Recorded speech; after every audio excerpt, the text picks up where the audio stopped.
4 of these teams to go. Team number 27 out of 30. You at least have them numbered so you can find them? I do, yeah. They're numbered 1 through 30, so they're easy to.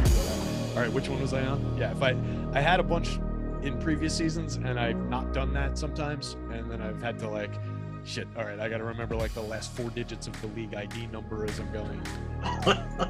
This is not while we're doing a show, trying to get lineups at the same time. But yeah, it might have been.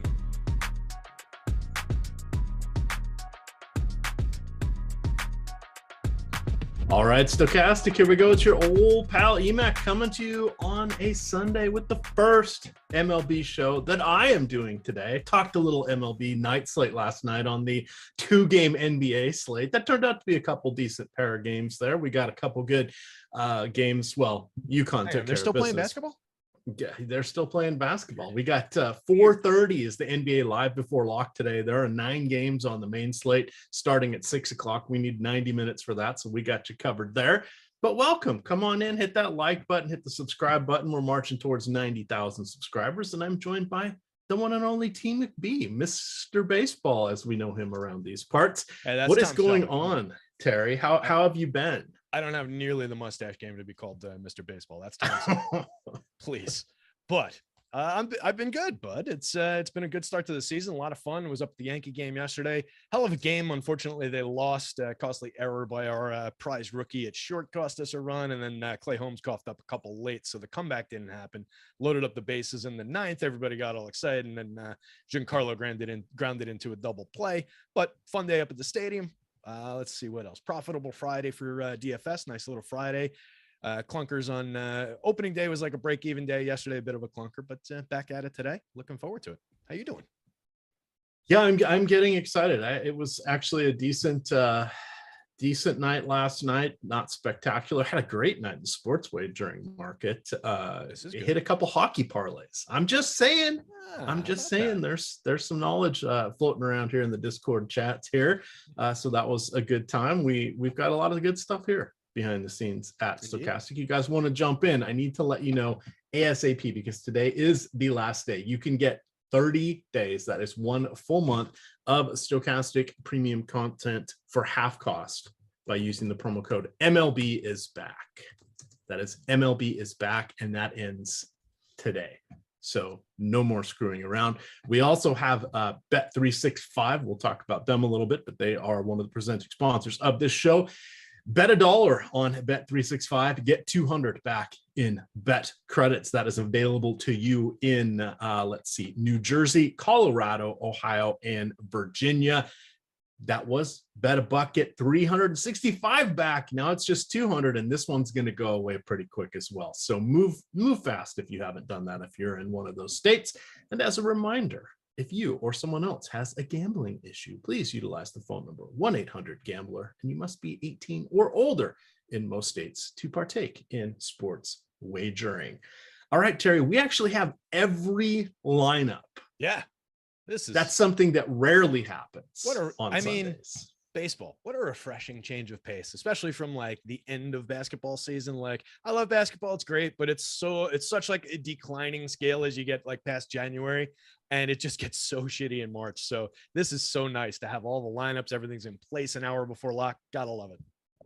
It's going to be a good one. So we're going to go game by game here. We're going to go in depth. We're going to talk through everything. We've got 10 games here on the main slate. That is DraftKings and FanDuel. Yahoo is electing to go with the 5 games starting at 4:00. We've got tools for those. Use that promo code. MLB is back at 50% off. You're going to get all sports, all everything, no Fantasy Cruncher, no Bet Pro, but you get everything else DFS related. So you can get all the coverage for that, or you can go to the homepage and also look at the Spotlight Pitchers and Top Stacks article. I did write up pitcher and a stack from each of the slates. Terry, we're going over to the Tigers. They're going against Jeffrey Springs. Springs is pretty good.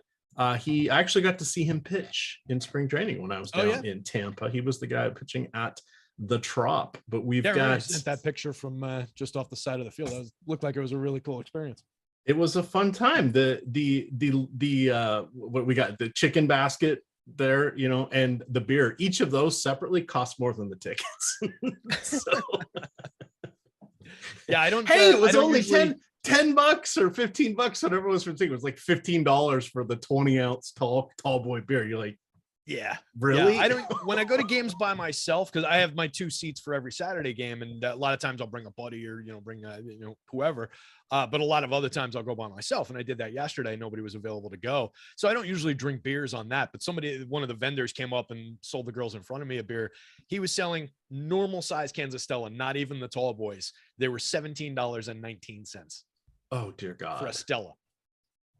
Yeah, it used to be that it was like, all right, this is $10, $11. And it's like, all right, if I'm in New York City and I'm getting a pint at the bar, they're going to charge me $10, $11 for it anyway. So it's essentially the same. It's gotten obnoxious. At least they do have good beers, though. They have some IPAs and stuff. If you go down the steps, it's not bad. Oh, that's too much. All right, back to Jeffrey Springs. Yes, 24 strikeouts in 14 innings this spring, just 7 base runners. Did you know he's 30 years old? I actually didn't know that. I know he'd been kicking around for a little bit, but I didn't know he was 30. I would have pegged him like 27, 28. Bit of a surprise. Last year, he had a 2.46 ERA, just over 1 base runner per inning. 25 starts, 8 relief appearances. We're going against the Motor City Kitties, who suck. Yeah, indeed they do. Yeah, they've. I was talking about them a little bit this morning, and when I was preparing content wise, and you just look at them, and they've got a few kids now in this lineup that they're expecting big things from. And I'm thinking of Riley Green, I'm thinking of Spencer Torkelson, but these guys have not really come through at the major league level yet. 418 plate appearances for Riley Green last year, only 5 home runs, a 109 ISO, created runs 2% below average. You look down the lineup to Torkelson, 203, 285, 319 last year, 24% worse than average, creating runs in 404 plate appearances. Those are 2 holes in this lineup that they need those kids to come around and fill. And then they're just surrounded by like meh kind of veterans. Like, you can get some quality from time to time out of Javi Baez, but he's a super flawed player. Miguel Cabrera's on the other side of his career. Jonathan Scope, same deal. He's kind of on the other side of his career. One bat I do like in that lineup is actually Austin Meadows, who's an interesting lefty, but against a lefty, I don't love Meadows here. I really like the upside for Jeffrey Springs. We're talking about a pitcher, 135 and a third as a starter last year, 25 games started, 26.2% strikeout rate, only walked 5.6%, a 3.29 xFIP to go with that nice 2.46 ERA. So, basically was what he was in that surface number, which is really, really nice. Limits home runs really well. So it's a dynamite spot for him. And he only cost 7,800 on DK. I think if you wanted to just tell me you were locking Springs into your SP2 spot on DK, I would not really have an issue with it. I think you could get away with using him as an SP1 and combine him with some of these other cheap kind of ish pitchers on the DK slate and get really creative with some tournament lineups there. So I think he's effective both ways. He's just going to be owned in like half of all lineups on DK. That's the issue. He's also going to be like 35% owned on FanDuel at 9,500. I don't think that's necessarily a mistake. I'll probably be a little bit below that, but I do plan on having a fairly sizable share of Springs here. Yeah, I'm coming in. I've got most of my DK crunch run. I'm going to go roll here with 43% Springs. I've got a bit more Luis Garcia than I really wanted. We'll talk about him when we get there. But we got a couple rookies starting today, actually 3 of them. You got Jared Schuster, Johnny Brito, and Kode Senga coming over from the international leagues here. So those are your Did EMac go away? I can't hear you anymore. Oh, okay. Yeah, it sounds like EMac is having a little technical difficulty here. Dog's also going a little crazy next to me, but we'll talk through it. EMac was just talking about some of those rookies that are starting. Some intriguing options there. Senga's definitely going to be interesting to watch coming over from the NPB in Japan.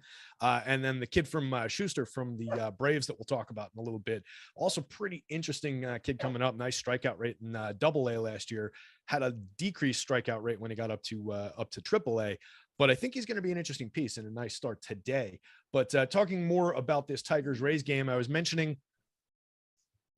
sorry, just was reading a message there. I was mentioning how I do like Austin Meadows. The issue with Austin Meadows last year, he only made 147 plate appearances. He had an injury. He had a lot of off the fields mental health issues. And apparently he's healthy now. He's gotten over those issues. So he should be a nice bat throughout the season. But like I said, I don't love him against a good, effective lefty here. So I'd probably be very light on my Meadows shares and really not getting the much in terms of Tiger stacks in general. If I'm looking at the other side of this one, I don't really have any affection for Joey Wentz in terms of needing him as a pitcher, even 6,300 on it as an SP2 on DK. There's just not really much there. He's effective at limiting home runs. He only threw 32 2/3 last year, but only allowed a 1.48% home run rate, 7.4% barrel rate. So he was decent at limiting a premium contact and home runs. We'll see how that translates through. But like if I'm looking at my home run model, that does limit the Rays upside for home runs.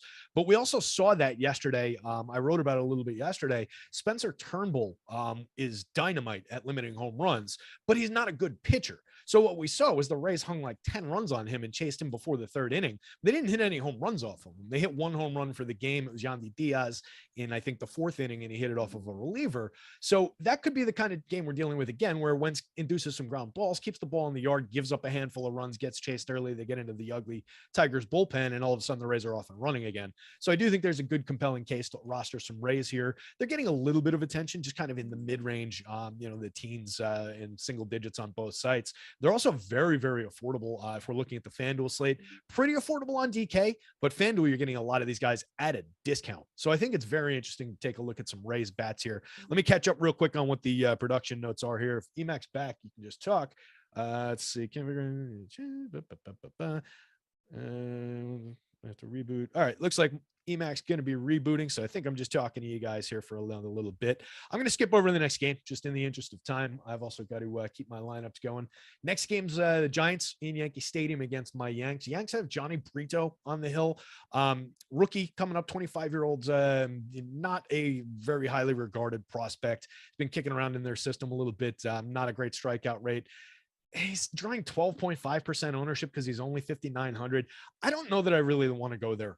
It's a great price on DK for a kid who, could give us a decent game here. He doesn't project great for me. I don't get a great innings projection on him for, what the implied innings are and his projected innings, the way it goes through my system. Don't get a great strikeout number on him. And I don't really love the idea of tangling with these lefties in Yankee Stadium. We saw a couple lefty home runs yesterday. They've got a good 1, 2, 3, 4, 5, 6 lefties in the lineup today. Lamont Wade Jr., Michael Conforto, Jock Peterson, Mike Yastrzemski, Brandon Crawford, Blake Sable down the bottom of the lineup. All right, maybe not, but the other 5 lefties there, all of those guys are capable of going deep, particularly in Yankee Stadium with that short right field porch, particularly against a kid who's going to be allowing some contact like this. I don't really like the idea of Johnny Brito here. I think you can do better. Maybe you're spending a little bit more, but there are other spots to go around. Like I mentioned Jared Schuster before. He's only 5,300 on DK. I like that spot way better against Washington than I like tangling with these Giants in Yankee Stadium. So I would go away from Johnny Brito here. I don't think he's at all a consideration at 7,100 on FanDuel. Russ Stripling on the other side. You can go to him if you want to. He's okay. 20.7% strikeout rate over 134 in the third last year. He's more likely to just go out there and eat a few innings and put up an okay start, give up a few runs. Yanks are profiling all right. The top of the lineup, of course, is all profiling very nicely for home runs, for power upside. So we'll see. It depends on how they're stringing together hits. There should be plenty of contact available. So I do like Yankee stacks. Aaron Judge drawing a tremendous amount of ownership on FanDuel, less so on DK because he costs 6,400 over there. He's 4,400 on the FanDuel slate. So he's somewhat affordable, but drawing 20+% over there. Everybody else in the Yankees lineup is low owned and easy to get to. So I actually like the idea of stacking Yankees. Anthony Rizzo was my home run pick for the day today. I really like Rizzo's lefty bat in this situation. I think Giancarlo Stanton has a good opportunity for a home run as well. Judge, obviously, like I said, Glaber leading off is in a nice spot. 3,400, 10% owned on FanDuel, 4,800, 7.8% owned on DK. That's a spot you can focus on. When he's in the leadoff spot, he's going to get an extra plate appearance probably. Nice power bat. He's over the magic number of 10 in my home run model as well. So another nice opportunity there on the Yankee side of things. Do we have EMac back? I hope so. I can hear him. Ah, good. Hey, well, I've now got my work computer turned on just in case I have to swap that out, rebooted this. I have no idea what happened, but hey, this is why we have producers here. You got to have these producers. If if one of us is in charge, Terry, we could have some issues. We could have some issues. Yeah, that would have been a with the setup that you were telling me we were going to have, that would have potentially been tragic. We'll find out. We like to live on the edge. You ever dance with the devil in the pale moonlight? Dynamite callback to our pre-show conversation about the joke. All righty. Where did we leave off? I just plowed us through. I plowed through the Rays, the rest of that game, and I just did the top to bottom on the Yankees game. So I think we can, if you want to move on past the Yankees game, unless you wanted to call out some stuff. What do you think of? Let me get your opinion on that. Actually, what do you think of Johnny Brito here on the DK slate? I was saying I don't really like that. He's drawing some ownership. The price is fine, but I just don't love his contact profile, lack of strikeouts, and all those lefties in that lineup in Yankee Stadium that he's going to be facing. Yeah, for me, it's just a price thing. So I'm going there. But wouldn't you much rather just go to Schuster at 5,300 against Washington? I have quite a bit of him as well. Yeah, I would just load up more of him and just skip Brito. I really don't see the need to go to Brito here. I don't think there's upside. All right, let me open the old fantasy cruncher here. Restore the crunch I hopefully saved. Oh, it didn't save. That's no fun. Let me pull him. There it is. All righty. So I ended up with. Oh, good. I did cut him down. Yeah. Okay. I mean, so universally I'm ending projected up with, for a 17 to 18% strikeout rate. He was 18.5% in AAA last year, 22.8% in AA. I don't see the strikeout upside. Yeah.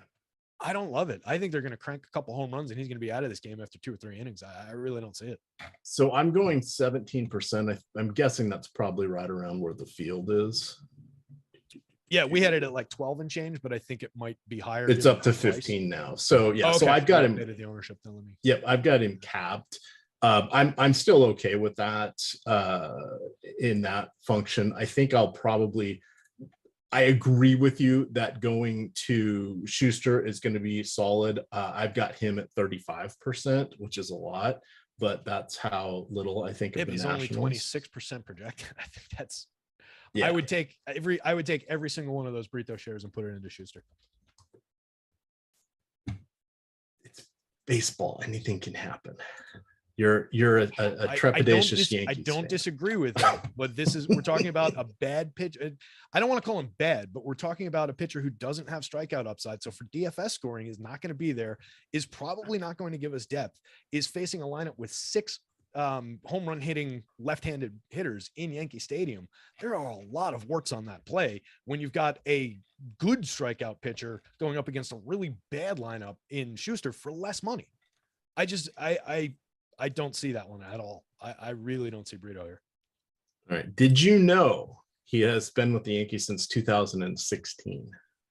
I knew he'd been in the system for a little while. I didn't know it was since 2016. Was he like an international signing? He's 20. I think so. I think he started when he was 16 or 17. Yeah. So, makes sense. He's 25 now. Yeah. All righty. Did you covered the Washington and Atlanta? No, we haven't gotten to that one. Okay. Well, you're not going in the order of the run sheet, Terry. I'm going in order of FanDuel. All my stuff is always in my sheet in order of how FanDuel lists the games when they're at the same time. Sometimes it's different. We had a run sheet. We always have a run sheet. The only time I ever look at a run sheet is when I write the run sheet, which Yes. doesn't happen very frequently anymore. Yes, blood, sweat, and tears went into the run sheet. Wherever you want to go, though, I'm all right. Let's quickly hit on that. Play all the Braves. Yes, that's kind of the assessment there. Yeah, I didn't. Braves. The home run upside is less than it was yesterday. That was just one of the best spots of the year. Coming out of the gate, anytime you're facing Josiah Gray, it's just going to be a home run bonanza. Especially with that Braves team. Matt Olson was a layup yesterday for home run upside. Mackenzie Gore a little bit better in limiting home runs, a 2.27% home run rate last year, but he did have a 9.7% barrel, 45.4% hard hit. So there's going to be premium contact available. Depends on how much they get to him, but I love the spot for the Braves in terms of where they're priced at. I don't think they're as expensive as they should be. I don't think they're as owned as they should be against this pitcher. So yeah, I like that spot quite a bit. Austin Riley today going up against the lefty is a very nice spot. He has turned into one of the best hitters in the league. It's truly impressive. Yeah, but against lefties as well as righties, he's just that good. Did you want to call it anything from the Nationals? No, if you're a Nationals fan and you're inclined to play your team, Lane Thomas, Joey Meneses, Heimer Candelario, that's basically it. Definitely am very interested in Jared Schuster on the DK slate, like I was advocating for a minute ago. 5,300. I think it's dynamite. He's 8,200 on the FanDuel slate, 9.6% ownership. I get a really nice projection for him for FanDuel as well. I doubt we get the quality start out of him. Probably won't give him 6 innings of leash, but if he's really rolling against his team, he could get to that. And I think there's strikeout upside galore. So I think he could have a nice start here, even on that FanDuel slate. I'm kind of interested at that ownership number, even at 8,200. So I think he's very, very interesting here. And just top to bottom on Brave stacks. All right, that was the easy one. There's going to be some we want to talk about a little bit more. Another call out here. Promo code PLAYBALL gets you 9 days of MLB premium for $9. So if you don't want to use the promo code MLB is back and get everything for half off for a month, you can get just baseball. 9 days, $9. Promo code PLAYBALL. All right. If we get to 125 likes, I will share this amazing t-shirt that I am wearing.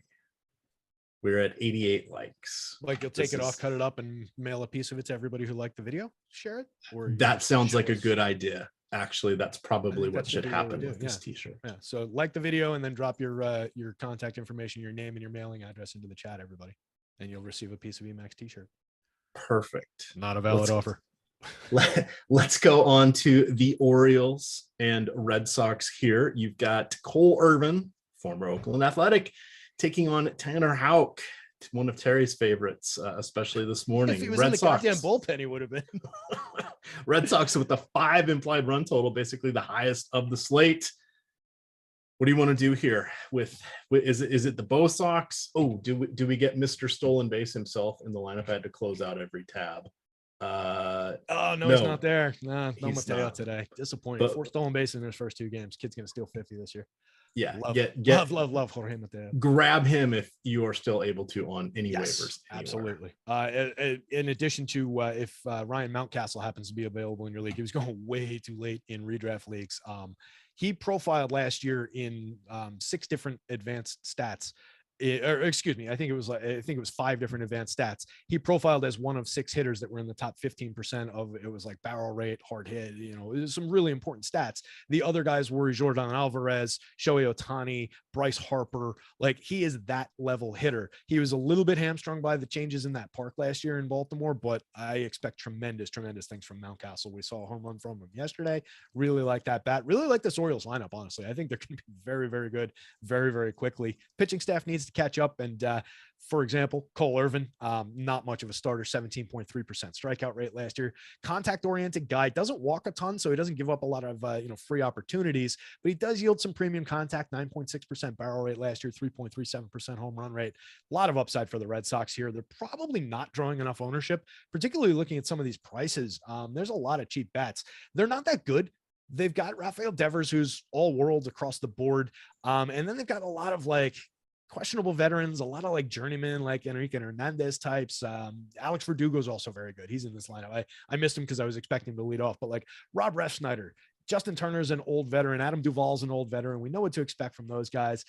Enrique Hernandez, Christian Arroyo, it's not a very high upside lineup, which is why they're cheap, but there's a lot of positional flexibility, particularly on FanDuel, a lot of cheap prices on DK. And I think there's upside facing Cole Irvin here. So I think you can get to low owned Red Sox stacks as a little bit of a sneaky play here. This game shot out yesterday. It was a wild ending with an error out in the outfield to Red Sox won it, I think 9-8.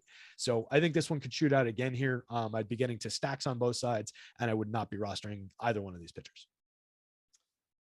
All right, shout out to your pal and mine, Gundacker, in there. He's going to go on a hunger strike if he doesn't get to do a baseball show with you soon. So just putting that out there. We'll work on that, buddy. I got some thoughts on that. Hit me up. All right. And Gun, actually, fellow Yankee fan, drop your thoughts on Johnny Brito in the chat, because I'd be interested to hear Gun's take on that as well. If you don't. All right. That works out. We're multifaceted here. The Pirates in Cincinnati taking on the Reds. Vince Velasquez. I see I have him listed for the wrong team. Thank you, Fangraphs, for not bringing in his new team, because he hasn't actually pitched for them yet, but he is pitching for the Pirates. Yeah, it depends on what years you ask it for too. Sometimes it just comes through as a line if you do multi-years, which is really annoying. I was only asking for last year because I wanted xERA and a few things, because there's nothing this year. So that's essentially why I tried to go in and fix everybody. I see I missed that one, but you've also got Graham Ashcraft on the other side. Ashcraft, gets a strikeout about every other inning, whether he wants to or not. He is probably a little too popular today. Velasquez's best days are behind him. He once upon a time was a good strikeout pitcher for the Phillies, but that was about 8 years ago. This one, it looks more like an offensive opportunity here, particularly for the Reds. How are you reading this one? What do you got for the Bucks in the Great American Ballpark? Yeah, I tell you what, I like the red side of this one going up against Velasquez a lot as a stack. I think you can definitely get to some Reds. They're getting a little bit of attention, but they're very, very affordable across both sites. And a lot of the hitters are owned in the single digits, and a lot of the hitters that I like are owned in the single digits. For example, in the middle of the lineup, the guy leading in my home run model, second in my home run model behind Jake Fraley, is left-handed hitter Jason Vossler. First base and outfield eligible for 3,100 on DK, 5.5% owned. Third base eligible on FanDuel, odd positioning changes there. 2,300, 5.9% owned. I like the home run upside there. 111 plate appearances last year, 4 home runs, a 204 ISO. Not the greatest contact profile in the world, so some of that was happenstance. We'll see, but it is coming through in my model a little bit. Another hitter that I like that's drawing no ownership attention whatsoever is Will Myers. He was getting a little bit of sleeper buzz in the offseason just by virtue of coming from San Diego into this Cincinnati bandbox and being able to hit here now. He's shown power. He's shown some speed over the course of time. He's a veteran at this point. I think he's like 30, but I think we could see upside out of him. So he could be sneaky here at 2.5% ownership in the 3,000s on DK, 2,700 on FanDuel, 2.5% owned. Love the top of the lineup. The two lefties, Friedel and Fraley up there, both have decent home run upside. Tie them together with Jonathan India. You've got a decent catcher play in Tyler Stevenson here. I'd like the upside. Spencer Steer is also worth mentioning in that lineup. He's getting a little bit of attention. I like that lineup going up against Vince Velasquez, who, like you mentioned, not the strikeout pitcher he once was. He cut his home run rate from 2 years ago. It was 5.52%. Last year, he cut it to 3.45, but all the other indicators got worse. His barrel rate went from 12.2 to 13. His average launch angle, actually the average launch angle improved slightly. His hard hit got a little bit worse, and his average exit velo went from 90.8 to 91.6. So guys were hitting it harder. A little bit of happenstance kept the ball in the yard for him a couple times, but that was only 75 in the third innings compared to 94 in the third the year before. No strikeouts to speak of, 21.6% last year. Typically gets himself in a lot of trouble via the walk as well. Should be a lot of offense for the Reds. You want to say something real quick? Sure, why not? If you wanted to. I like to no. I like to insert breaks to make sure I'm not just talking for no. This is all I don't good. love the Pirates side because of Ashcraft's ability to keep the ball in the yard. He doesn't strike a lot of guys out. He pitches to contact, but he's okay at keeping the ball in the yard. Kind of a soft contact ground ball specialist, only a 4.8% barrel rate, 3.8 degree average launch angle last year, 36.3% hard hit, 2.37% home run rate. His xFIP was his 15.3% strikeout rate gives us nothing to like. Do not play him for a pitcher today. The 5.1% of people that are rostering him on DK are wrong. You can stack Pirates against him. I think they're going to have to string together sequential hitting rather than hit home runs, though, which is not their specialty. All right. That's so solid. That was everything we needed to know about this game. Well done. Well done. Are we at 125 likes? Yes, we're at 126. All right, time to see the t-shirt. Are you ready? Probably last time we're going to see it. It's hard to read, but it's the one and only What Would Sean V Do t-shirt. Yes, back out of mothballs. Back out of mothballs. That's in the mix here. Here, we'll put the light on it. Maybe that'll help you guys see it. What would Sean V do? So there we go. I said I was going to break that out. There it is. That was a callback. It's multiple years old now. So here we go. Just having a little fun. It's wild that we're at the point where that shirt's multiple years old now. This is an ongoing tradition at this point. Yeah, so if people say, "Oh, wish you went and got that t-shirt," no, my wife has a Cricut printer. We have 2 different heat presses. She makes t-shirts all the time. So Stochastic ought to be selling that shirt and cutting our guy Sean V into like 5% of the profits there. Something along those lines. All right. Shall we continue on here? We're about the halfway point. Let's throw out a reminder again. MLB returns. That is the promo. MLB is back is the code. This is your last day to get half off a full month of all access Stochastic Platinum. Everything half off. Everything that means more than just baseball. Everything else that we have. Half off. MLB. So can we go over that one more time though? So the promo is called MLB returns, but the promo code is MLB is back. Yes. That's not at all confusing. People should no, but that's all right. Half off. MLB is back, people. 50% off. Go get it. There we go. All righty. The Mets, the Marlins. Trevor, don't call me Steve Rogers. Is he ever going to be good?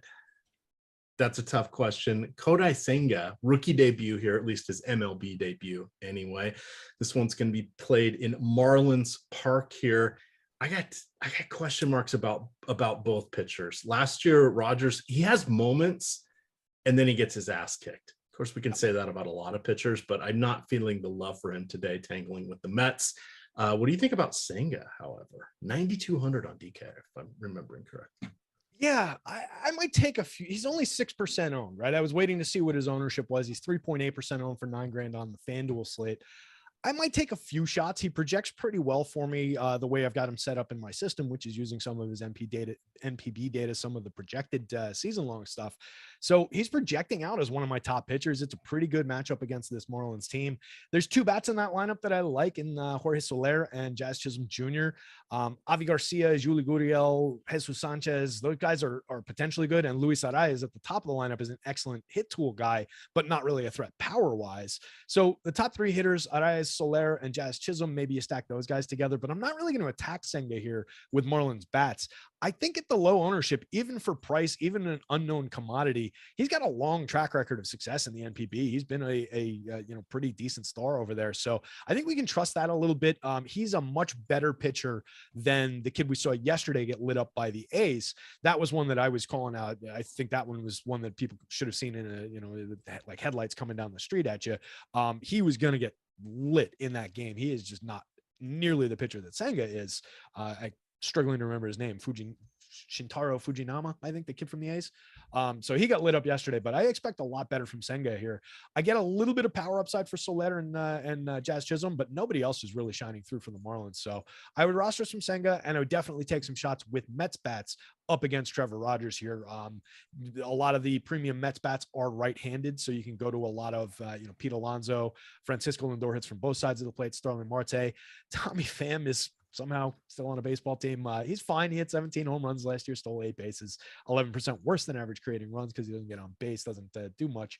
But there are some bats that I like in that lineup. Like I said, some Eduardo Escobar in there as well. So you can mix and match Mets. Rogers, if he's the 28.5% strikeout guy we saw 2 years ago in 133 innings with a 3.54 xFIP, you kind of like that guy. A 22.2% strikeout rate, 9.4% walks, a 4.11 xFIP last year with a 5.47 ERA, a low CSW percentage, a marginal home run rate. I don't really like the guy he was last year. So I don't really want to take shots with him against these Mets. He's low owned. If you want to do it, it's fine. There's no real problem with it. I just don't expect it to come through. So it's not a stance I'm taking, but I think you can throw Mets bats at him. So it would be on both sides, the Mets for me here. Maybe a few one-offs of Soler and Chisholm in lineups that I'm not rostering Senga. So are the Mets the hardest luck team in the league? Just in general, in like terms of they spend $1 billion and they come up lame and come up just not getting to the World Series, not getting to the title. Yeah, I think so. Pretty much. Yeah, they're not. That's actually they're like always exactly how I described them on opening day. Yeah, it's the LOL Mets. It just doesn't matter what they do. It goes wrong. It goes wrong.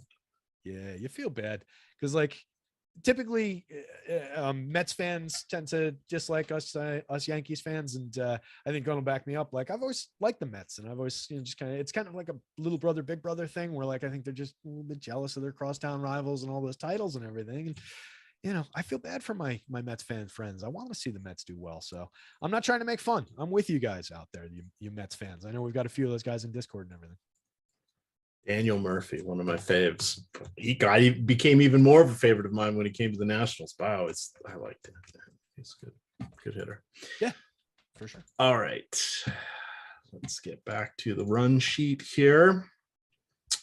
Twins and Royals. My turn. I got a little something to say on this one. So Joe Ryan is an interesting pitcher. He is my second highest owned right now, essentially tied with Luis Garcia. I really like him on the afternoon slate. I'm comfortable with him in my mix on DraftKings on the main slate. If we're going to talk about some pitchers here that have had some hard luck in the spring training. Chris Bassett is one of them, 17.2 innings, 5.6 ERA. Eric Lauer, another one, 11.2 innings, almost a 12 ERA. And then Luis Garcia had just 9.2 innings. Yeah, so he's a little bit behind the curve here. So Joe Ryan, pretty good this spring, 2.16 ERA, 20 strikeouts in 16 innings. Last year, he made 27 starts, won 147 innings with a 3.55 ERA, a 1.1 whip, 9.2 strikeouts per inning. The Kansas City lineup, pretty top heavy. They do have a few key strikeout players in here. The wind is 15 to 20 miles out there in Kauffman Stadium today. That's out towards left center. I'm still good going with Joe Ryan here, major part of my day. But he's someone that, as I sifted through things, I wanted to call out a few things because Joe Ryan, it's such a nondescript name. It's not catchy. It's not Vincent Velasquez or something like that. But he's a good pitcher. He's a very good pitcher. I like him quite a bit, and I think he's very underowned. 8,600 is a misprice on DK, and he's only getting 10.6% ownership. The field should be on that stronger. This is a very good pitcher. 147 innings last year, 25% strikeout rate, 4.35 xFIP, a 3.31% home run rate, was induced an 11.4% swinging strike rate, only a 1.1 whip, so he keeps guys off bases, limits opportunities. I think he's a great pay up to be contrarian option at only 2.1% ownership, and it's a big price, 10,000 on the FanDuel slate. I think he's worth it. He projects 4th overall for me behind Garcia, Senga, and Springs. So I like him a little bit better than I like Jared Schuster, and I like him better than everybody else on the slate. So I like that spot quite a bit. I expect to have a lot of Joe Ryan. Like you said, the Royals lineup, very top heavy. There's a few good hitters. I think a lot of Vinny Pasquantino, 295, 383, 450 last year, 37% better than average creating runs. Sal Perez, obviously a great home run hitter. Mike Massey has a decent stick from the left side of the plate. Bobby Witt Jr., obviously very good, hit 20 home runs and stole 30 bags last year, but he was only 254, 294, 428. He was actually 1% worse than average creating runs. I expect better things from Bobby Witt Jr. He's a stellar ball player. We'll see a lot out of that kid, but he wasn't quite there yet last year. MJ Melendez, you can actually this year play Melendez, Sal Perez, and Vinny Pasquantino in the same lineup on both sites, the way they've got outfield positioning on Melendez. So you can get to that lineup if you want to stack it, but I'm taking the Ryan side of that. I won't have much Royals here, and I think they're actually drawing a little bit more ownership than they should be on both sides. Would you look at any of the Twins today?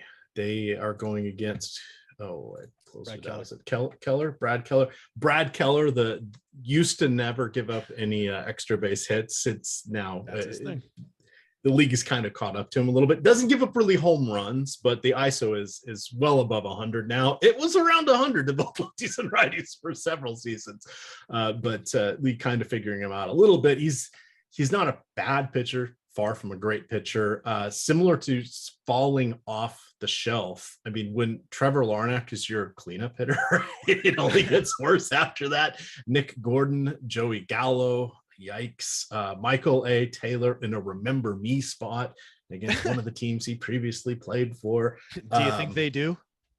It's not like he no was a standout. No, they get him confused with Michael Taylor. It's a tough scene. It was a tough scene.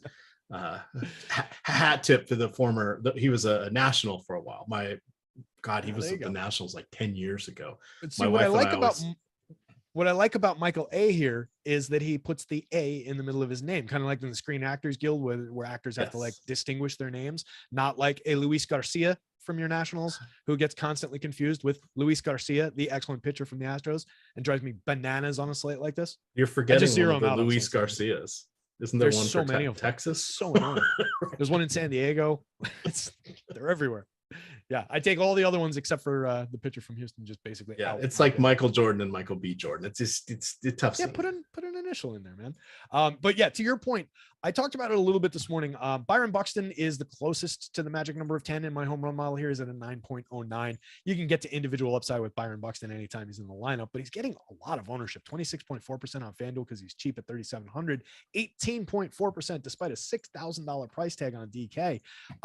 I don't love the opportunity for home runs here. What I like the Twins to be able to do against Keller is string together some hits, drive the ball for doubles, drive the ball into the gap, score some runs, which speaks to your point. You know, they've kind of caught up to him in terms of driving the ball, but his home run rates the last 2 years, 2.76 last year, 2.94% the year before that. That's in spite of a 41.4% hard hit rate last year. So I do think that there is opportunity. There's a reasonable chance that he gives up a ton of contact, a fair amount of runs, a good amount of hits, but no home runs, and has kind of a clunker of a game. But you don't get the major DFS upside out of the Twins unless they end up doing like what the Rays did yesterday, where they just keep piling up runs. So it's going to be interesting to watch. I would go more toward the contact oriented type guys and then like the Buxtons of the world rather than like the Trevor Larnach swing and miss power only kind of guys, the Joey Gallos of the world. I'd be a little bit hesitant to get to those guys today. All right, so we've got 20 minutes till the top of the hour. I've got all my DK lineups up. If you're doing NBA, don't forget one of the slates locks at 1 o'clock today. We also have NASCAR out there today. F1 went off in the wee hours of the morning, so all sorts of stuff there. We are going to do NBA live before lock at 4:30 today. The DK and FanDuel are going with 9-game main slates for NBA starting at 6 o'clock. You'll want to check those out. Brought to you by Bet365, much like this show is today. Sign up for Bet365, bet $1, get $200 in bet credits if you are in the states of New Jersey, Colorado, Ohio, or Virginia. That offer is going to go away soon, as in probably by Monday or Tuesday. The offer that's going away today, that would be promo code MLB is back. Gets you half off 1 full month of Stochastic Platinum. That's all access to all DFS projections for all the sports and everything except Fantasy Cruncher and Bet Pro. And correct me if I'm wrong, because I'm not so good with days of the week these days, but Monday's tomorrow. Monday is tomorrow. Wow, people better jump on that opportunity. Like a rabbit, like the Easter bunny, quick like a bunny. White Sox at Astros. Mike Clevenger. Mike Clevenger, that second Tommy John surgery did him no favors. He has struggled. He was marginal at best last season. Let me get my numbers up. He missed all of 2021. This spring, not good. 5 home runs in just 15.2 innings. He did have 14 strikeouts, but he's going against the Astros. Astros are pretty good, even without Jose Altuve. They've still got, obviously, Tucker. And let's see, Bregman. Jordan got the day off. Ooh. Yeah, no Jordan today, which, you know, dings this lineup somewhat. He's one of the best hitters in all of baseball. He definitely dings this lineup, but they're still excellent. So it wouldn't take them out of consideration for me. But just real quick, talk about that a little bit. How much stock do you put into spring numbers, like what you cited with like those strikeouts? Because I mean, you know, to quote Lou Brown from Major League, it's off a guy who'll be bagging groceries in 2 weeks when, you know, whoever it was hit a home run. Like, I don't put a lot of stock in spring. I care a lot more about who the guy was last year. I care about that diminished strikeout rate from last year. So I think that's more of the Clevenger that we'll see once we get to, you know, games that count here. Yeah, I use it to just see how many innings did they go and what were they? Because I'm not going to Yeah, what was the depth? So a little concerned Luis Garcia only had 9 innings, right? But then you got some of the people that played in the World Baseball Classic, right? Those aren't going to be their spring training innings because they're not going to show up in those stats. Right. Was this against split squads? Were they proverbially working some stuff out, working on a pitch, trying something new, all that stuff? I just more look at it for someone who's coming back from that major surgery, struggled last year. I think he's on the wrong side of 30 now.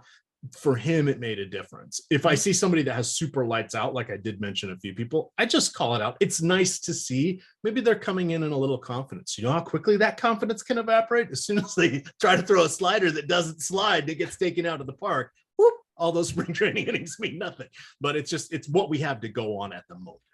So it's a data point that I think is good 1, maybe 2 times through the rotation, and then it's gone. Kaiser Soze style. I got to figure out what's going on with my sorting tool here. This something not good just happened. Profit no good. $5 throwing out some balloons. I like that. Would you? Oh, here we go. Would you consider what do you consider the top stack today, and what would you to build around specifically? Top stack is probably Atlanta. People are getting there. I am trying to go to Tampa Bay to be a little bit different. I really like the top half of their order. I think is Isaac Paredes in the lineup. I can't remember. He is batting third. Their first 4 are really good. Oh, Manny Marco's in the lineup too. He's good against lefties, but he's potential pinch hit risk, as is Jose Siri. That lineup falls off quickly. You get those 4 guys up together for maximum synergy. But then you could go 2 innings before they get up again. It's a little rough there. But I think the Rays are the second stack. I think they are the antidote to the Braves. I think probably I would go with the Reds. Hesitantly, I like the Reds there. I like the Reds. I like the top of the Yankees lineup. Well, let me pull up our top stacks here. Yeah, if you want to grab that, and then the game in Wrigley Field. I don't mind the offenses on both sides of that one. Okay. Tyon is a decent pitcher, but I think the Brewers profile pretty well against him here, and just that park. They've got some wind blowing out to left today, so I think that's a good opportunity. And we talked about the Red Sox against Cole Irvin. Weird lineup. I don't love it, but they're cheap. They're easy to get to. And the Orioles on the other side of that one against Tanner Houck, I think is an interesting spot. And the Mets we talked about against. It's a lot of good stacks today. There is a lot of good spots. There are good teams that I probably will be diminished, like the Blue Jays against Jordan Montgomery, and then on the other side of that, the Cards against Chris Bassett. I think both of those pitchers are very capable pitchers. I'm kind of interested in minor shares of the pitchers, and I would probably take minor shares of the stacks, but I wouldn't. Those are 2 stacks I normally get to a lot. Similar story with the White Sox and the Astros game that we're talking about here. 2 stacks that I normally get to quite a bit. I will have a good amount of Luis Garcia going up against the White Sox here. I probably won't have as much Clevenger, but I don't know how much Astros I'm going to be getting to. So it's interesting to see how that'll come together. And then there's just like Miami, Washington, Detroit down toward the bottom. But like, I don't love Kansas City, but we talked about Minnesota. I would play San Francisco. Doesn't rank out very well in our tools in terms of their overall upside, but they've got a nice stack score. They've got a great leverage score. They're not going to be very owned. And we talked several times about how I do not like Johnny Brito, and I love the opportunity for having all those lefties in the Yankee Stadium today. So even the Giants at low ownership, like I think are pretty interesting here. I think there's a lot of ways to go with this slate. It's a very level across the board kind of a slate. Yeah, and just so now I don't want them to say, oh, you guys have named almost every team. Well, we're near the back of the rotation for a lot of these teams. So it's a lot of people are going to be profiling well. We've got 3 rookies starting today. There's just this is a good slate to sprinkle things around. If you're going to be making just one team, I would probably, as much as I hate to say it, stay away from Atlanta. I would go with maybe New York and Tampa Bay as the 2 stacks.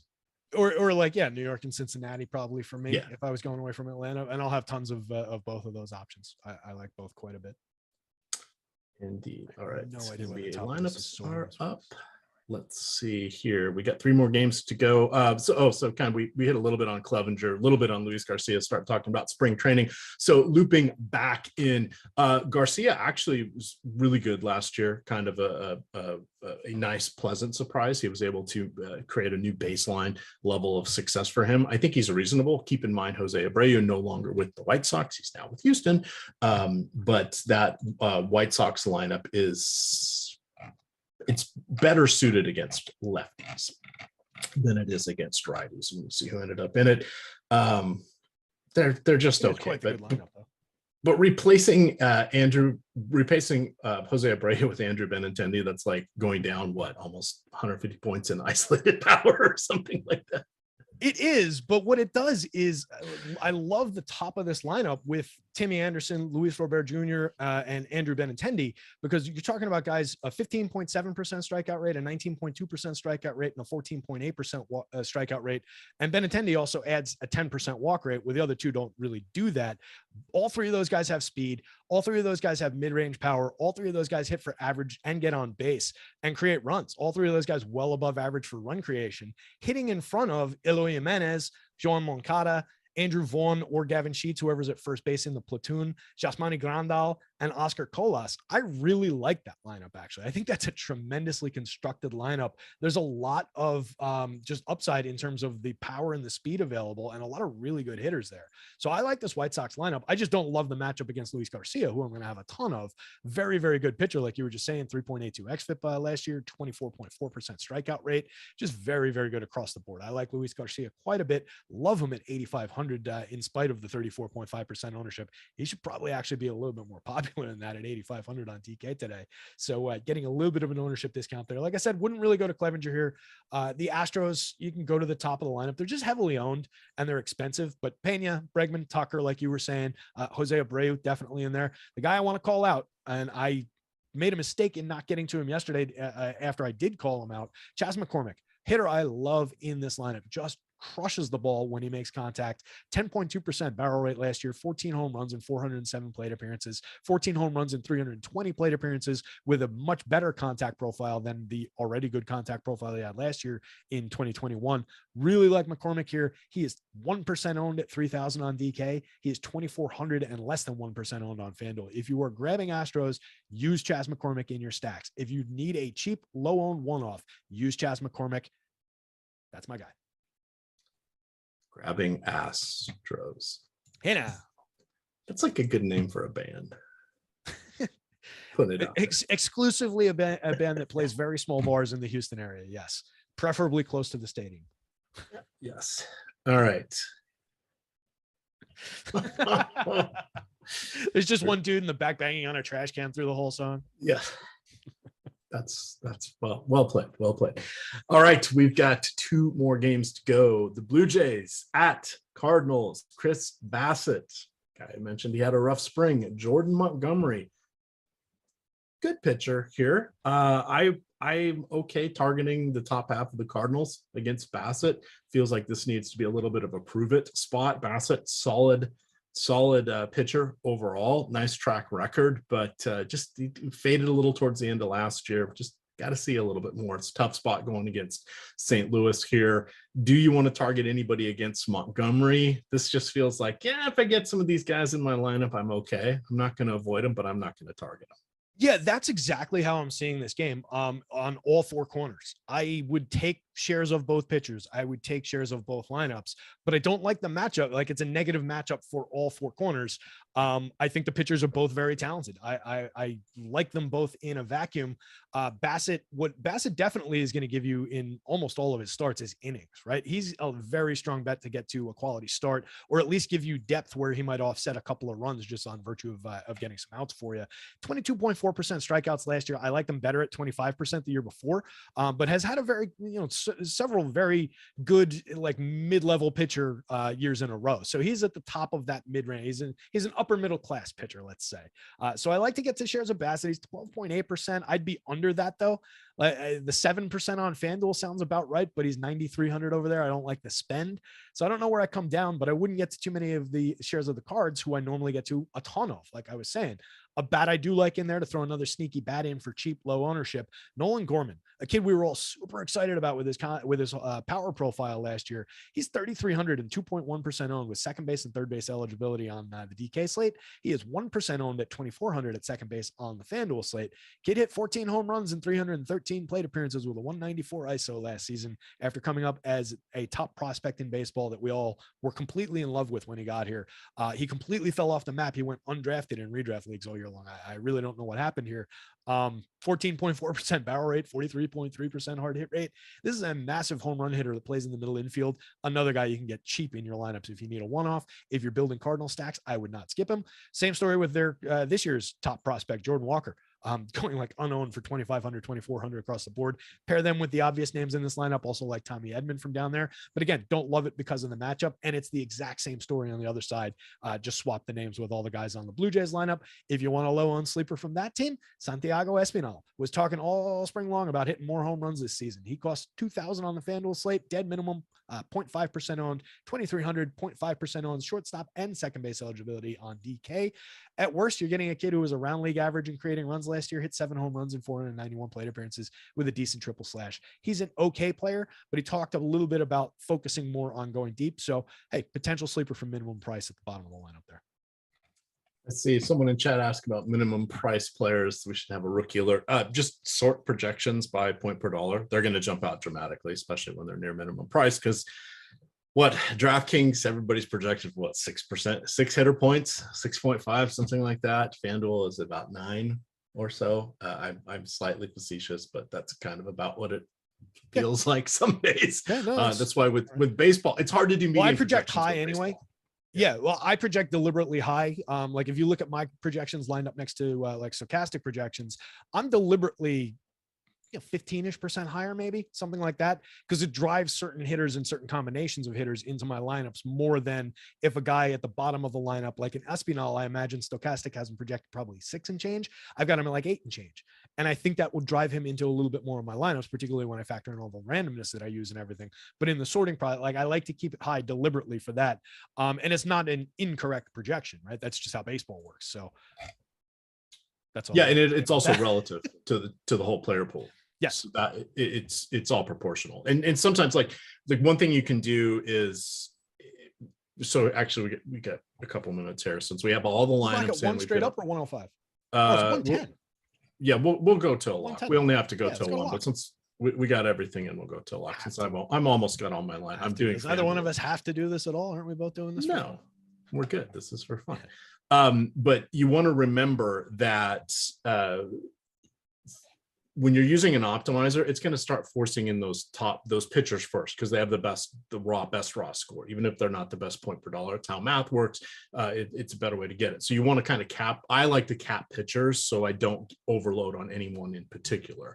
You can also just boost your hitter points, which sort of neutralizes your pitcher a little bit and makes it'll spread it out evenly. There's a million ways to do everything differently in Fantasy Cruncher, but that is one way of doing it. I don't think I'm saying this in the most succinct manner, but the point being is these two positions are not created equal. If you normalize it a little bit more, you'll get a better true representation of what should be happening in baseball games. Yes. If you just leave things uncapped or unfettered, you're gonna get these best point per dollar guys. Well, who's the best point per dollar guy? Well, whichever guy hits a home run, and I don't know which one that's going to be today. So baseball's just a little bit. I told you already. It's going to be Anthony Rizzo. Is that your? Didn't I tell you that at the top of the show? Yeah, he was my home run pick today. But I think I may have been. I made 20 of them for one for each team. So that's how I do. But he was my focus, my main. Like this is my guy, my home run pick for the day pick. So that's him. Right. But yeah, what you were saying about how to construct lineups in Cruncher or the optimizer of your choice, I do the same thing, and I actually cap hitters in baseball as well. I run NBA completely differently. I run NBA massive randomness, completely unrestricted, no groups really, unless there's a specific like center and his backup who's gonna cut things off. I rarely do anything in terms of messing with the basketball lineups. Sometimes if it's a large slate, I'll limit it to 3 instead of 4 per team. But for baseball, I limit hitters. I cap pitching specifically. Like I go pitcher by pitcher and put them like where I want to. So like the bottom of my pool today, I put all at like 1%. Just if I get an odd share of like a Tanner Houck, I'll take it. But I want to focus on, the group up at the top, and I cut them each to like, 15, 18, 11%, whatever the case may be, build out a big pool of lineups. At the same time, I'm cutting hitters on an individual basis. And I'm also cutting it in whatever site they all have the way that the stacks come together. You can put a proportion of how much you want that team stack. So what that'll do is you'll get only a certain percentage of, say, the Yankees, but then because you also cap the hitters within that stack, it's going to distribute that throughout all of the Yankees instead of just giving you the 4 best point per dollar guys, like what you were saying, every single time that you go to that stack. So you're not just getting that same core of guys, you're getting a distributed look at those lineups, which is the way that you want to approach baseball because of the crazy variance. You want a big player pool. Absolutely. And I know some of you guys were not as enthused about the show format from yesterday, but that watching Neil go through how to use an optimizer, it's incredibly useful. And we have so many good videos out there, but people don't want to sit through and watch them. So I think this is a good way to sort of make some people watch this, because so many people get whatever optimizer they want to use, and then they think they're just pushing a button. And yes, if you want to get bad lineups, that's the way to do it. Their next question is, well, what should I do, or what do you do? And the answer is, well, Terry and I will probably get the very similar outcomes in entirely different manners. It's probably very true. It just not we usually do when we compare, when we talk about what we did with our player pools, they're always very similar. It is hilarious considering I know you build thousands of lineups and sort them out and get them, and then I run mine back. And you're like, oh, we ended up with the same. I built 200 and just took the top 150. Yes. So the point being is, it's a good way to see what's going on. You guys have a chance to ask questions and you throw stuff in there. And I think it's something that's going to be incredibly helpful. And baseball, much like hockey, even more so, it's a math problem.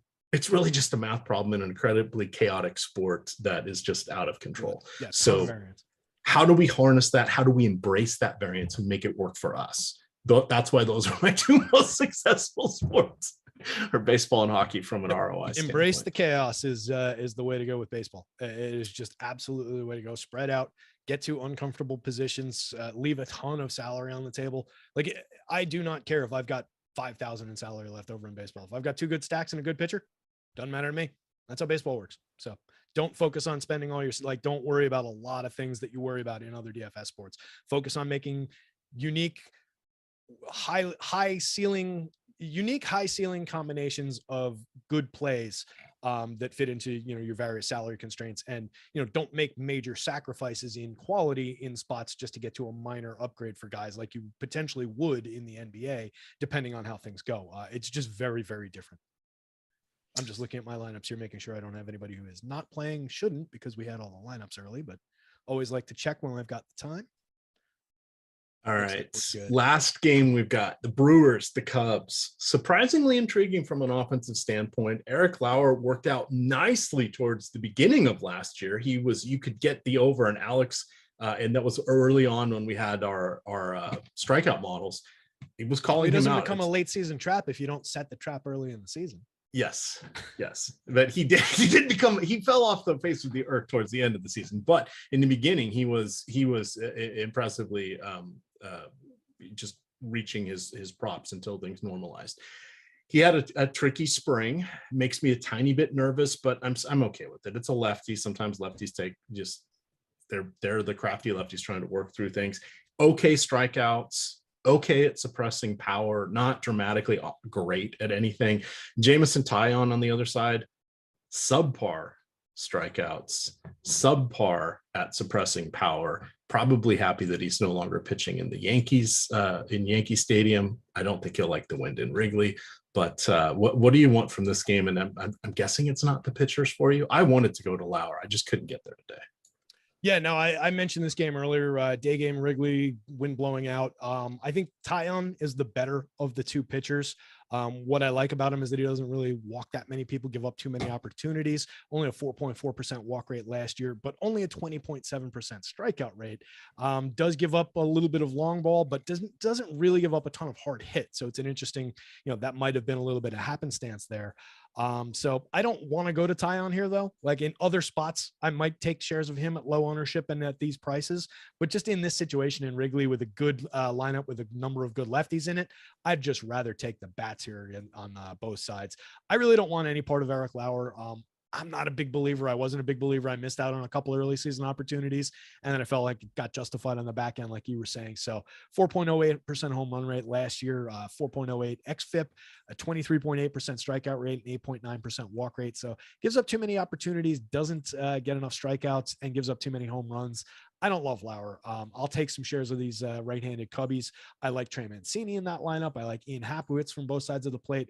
Loved some Dansby Swanson, who never gets the respect from the DFS community, although is getting a little bit of ownership today. Good job, guys. Nico Hoerner's fine. Patrick Wisdom is in the lineup. He's hitting a little lower than I expected him. Third base and outfield eligible, only 7.1%, 25 home runs last year in 534 plate appearances, 375 plate appearances a year before, 28 home runs. We all remember that.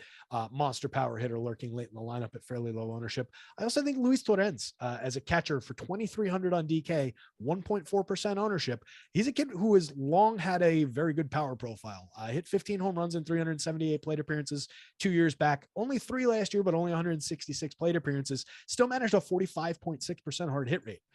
It's not elite, but it's very, very good. 4.9% barrels is his problem. He needs to barrel the ball a little bit more, and he needs to strike out a little bit less, make more contact. But if you're looking for a cheap sleeper catcher, you could do worse. So I like the Cubby side. I like Christian Yelich still. I really like Jesse Winker when he's in the lineup, particularly at 2,900, but the field is there on both sites. Field's there for the Brewers across the board. 1 through 6, though, I do like the Brewers. Right. Somehow I'm trying to find it, and I don't have I can't find my damn list. I think the Tigers. Do you know why? All right, let's see if we can chase that down, because this is in Tropicana Field, which is in a closed stadium. The only thing I was thinking is sometimes people, oh my god, I can't believe this game's late, and then so they're retiring somebody's jersey or something like that. So yeah, is there a ceremony or I can't remember the Tampa Bay. There we go. Rays baseball.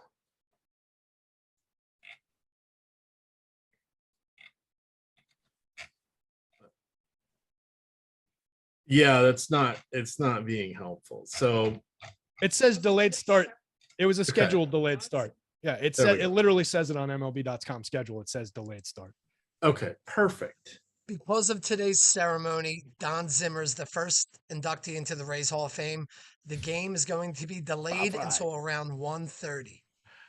I love Don Zimmer. So they're locking it 1:10. It's Don Zimmer that is their first Hall of Fame inductee, not a player. Not Wade Boggs. Yeah, right. Like throw Wade. Wade's still alive to go down to the ceremony for one goddamn thing. What a weird choice. I love Zim. Love him. I think he's more responsible for those Yankees titles in the 90s than Joe Torre was. But that's a weird choice. Anyway. Yeah, I don't know. I would, yeah. What else? Okay, so we got 5 minutes to upload lineups. I still haven't figured out why these things sorted upside down. We've hit on the main things. I'm going to go back and open. Let's see. So I'm playing FanDuel because I'm degenning playing, and I'm going to play Yahoo this afternoon as long as I'm not on air up to these locks. Unfortunately, we had all but one lineup posted like 2 hours, even an hour before we were going on air. Yeah, we had a ton of time today. That's a rarity. So I'm playing a bunch of stuff today. But looking at FanDuel is kind of interesting. So here, I'll load my lineups into the old late swapper here so I can see how the percentages all came out. I need to see if I'd made 150 lineups because it says 140 here. That makes me nervous. Yeah. Do you get some dupes in there by accident? So I uploaded 300.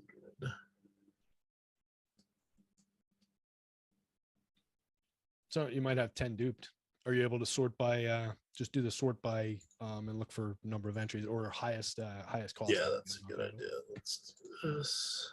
So while you're looking at that, I can take a look at some of my exposures that I got to. I just loaded it up in the old late swapper, as I was saying.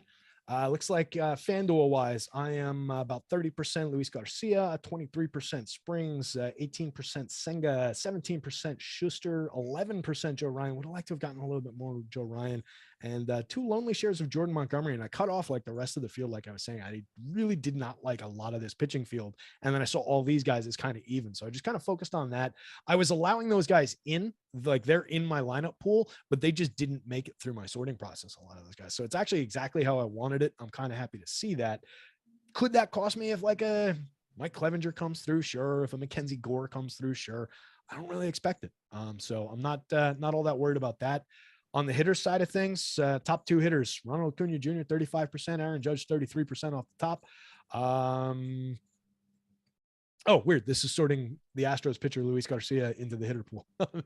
Yeah, that's the other one you got to be careful about. If you're just uploading it, it doesn't take on Fantasy Country. Yeah. Well, this isn't Fantasy Country. I don't use Fantasy. Yeah, no, that was more for the audience. On this other side. But yes, that's a good call.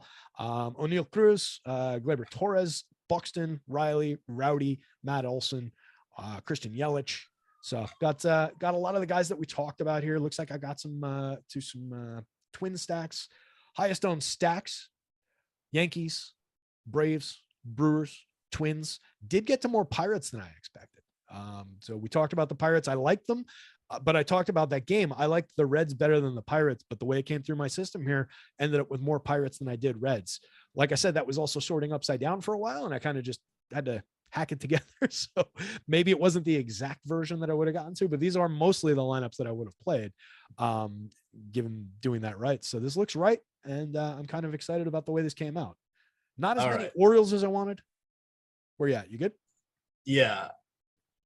It's interesting. I haven't worked on my FanDuel process very well because I have 18% Jordan Montgomery, but only 18% Jeffrey Springs, 5% Luis Garcia. That might. I didn't have Luis Garcia set correct. Yeah. So.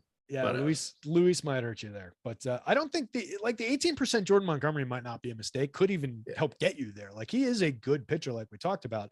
Just a really tough matchup. So I don't hate that. I only got to him twice, like I said. But like if you were making if I were to make a mistake on somebody, that would have been my guy to make a mistake on. Let's put it that way. Like I wouldn't have been upset if I came up 10% Montgomery and only a handful of like Joe Ryan. All right. On-air production meeting for those doing live before lock in BA. It sounds like we are going at 5:00 tonight. It will be a 1-hour show. It will be super fast. There are 9 games. 9 games, only one show. Huh? So tune in. I'd volunteer to jump on, but I gave up on the NBA at the beginning of last week or Wednesday of last week, I guess. That makes sense. Yahoo variants will be lower for us with it being a 5-game slate and smaller contests. Perhaps. We shall see. That was for Ryan Nelson. I day 2 into Yahoo. Yahoo's upload and their CSV is the worst of all of them. So I had a day 1 issue that basically cost me 80% of my buy-ins. Ooh, so ouch. I'm only doing them. Was it an issue where like writing to customer support and like I'm just some dumb guy and I don't know what I'm doing kind of a way would potentially get you a little love in the form of credits or something? No, I don't worry. I never like to pull that card, but I know a lot of people do. No, I shouldn't have been trying to do that in NHL and NBA. Yeah, we know that it's your fault. in the middle of a workday while on a conference call, there were some factors that probably got in the way there on opening day. But whatever. No, it worked out for me last night, so I think I'm rounding into that process, and I'm looking forward to trying this on the 3 sites because now that NHL and NBA are kind of winding down. I'm going to focus on this. All righty, that is going to do it for us. We are closing off here. Tony A says, thanks guys. We need more Terry and EMac. Well, we're going to be here every Sunday that we can. So you will get us. I'm on again tomorrow, I think morning with Neil. I think it was a strategy show. So me and Neil tomorrow. He was talking about that on yesterday's show, which, by the way, I don't know what you guys were talking about in chat there. It's like EMac was saying before, watching somebody like Neil go through his process has massive value. You guys should focus on that. Pay attention to what he's doing. It might not be the breakdown that we just did, but it's a different thing. And that really, like, you guys are here for DFS analysis. You guys aren't really here for baseball analysis. Like, I wouldn't call myself a professional baseball analyst. I'm a professional DFS analyst, if I'm anything. So that's really the way that we should be looking at it, honestly, is how to build these lineups, get into the corners. All right, if I look at this guy, I take him out of here and put this guy into there, what does that do positionally? What can I do with salary? Like, you can get in all those dirty little corners of the slate with Neil. So I think that show's got a lot of value, and I enjoyed it. I watched that whole thing yesterday. Yeah, absolutely. And we've done some of those shows during office hours and behind the paywall. I used to like doing those. Yeah. Like little one-off videos and stuff. We want you guys to look at it and figure it out. Because by the time you put a 15% randomness on your baseball projections, it doesn't. You need to worry more about player mix, stacks, leverage. That's all baseball. It's a giant probability problem. It's not anything other than that. So that's the most important thing. But I learned more about Fantasy Cruncher than when Josh and Alex, Osmo himself, would do a Friday lineup builder show for Yahoo, and they did it a little bit for baseball and they did it a little bit for football.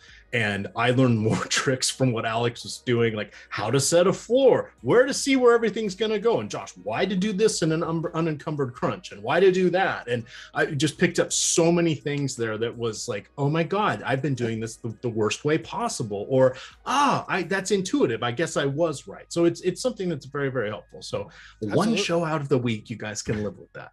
If I was still using that tool, one thing I saw in there yesterday when Neil was showing it that's new in there that I think is very, very interesting is the ability to cap team combinations in stacks. So you could say, all right, I love the Yankees today and I love the Braves today, but they're going to be kind of chalky. So I don't necessarily want all of my lineups to be Yankees and Braves together. I want to get a lot of distribution with those teams with other teams. That's a really good tool for that, to throw a little nod toward a product that I used to advocate quite a bit for. But there's and these concepts optimizers out there as well. Yeah, these concepts go across a lot of the optimizers, and there's and there are other ones out there that work just fine.